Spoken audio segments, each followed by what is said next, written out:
Hi friends. As we are going into the 12th month of this pandemic, we are starting the 12th month since we were told to go home from work and to settle in place. I've been going back and reading some of the things that people sent and found and wrote in those first weeks after we began, when we thought that it might be a few weeks that we were out of our normal life and that we'd be back soon.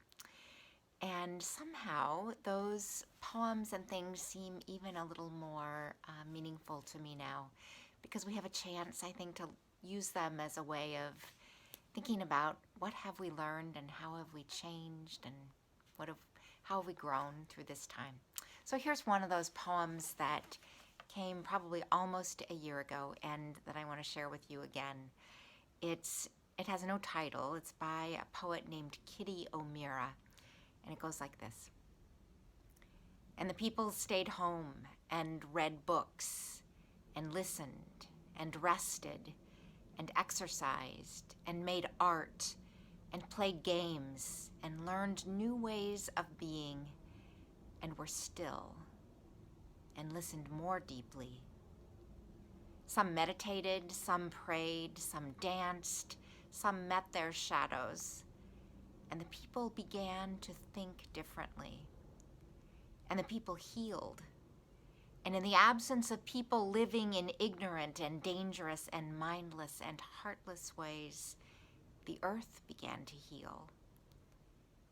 And when the danger passed, and the people joined together again, they grieved their losses and made new choices, and dreamed new images, and created new ways to live and heal the earth fully, as they had been healed.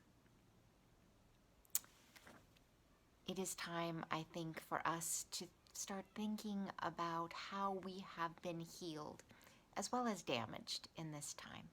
It's part of what we're doing in the Flourishing in 2021 small groups, and if you're part of one of those groups, I hope you're taking advantage of this opening and conversation that will help you to think about that.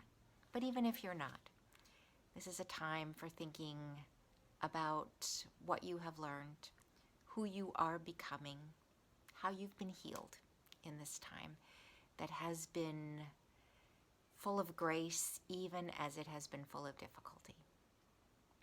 We head into Lent next week, time for us to be intentional about our lives and who we are becoming. And so this is a week of preparation for that season, and I will be in it with you. Take good care. Take good care of each other, because we're all in this together still.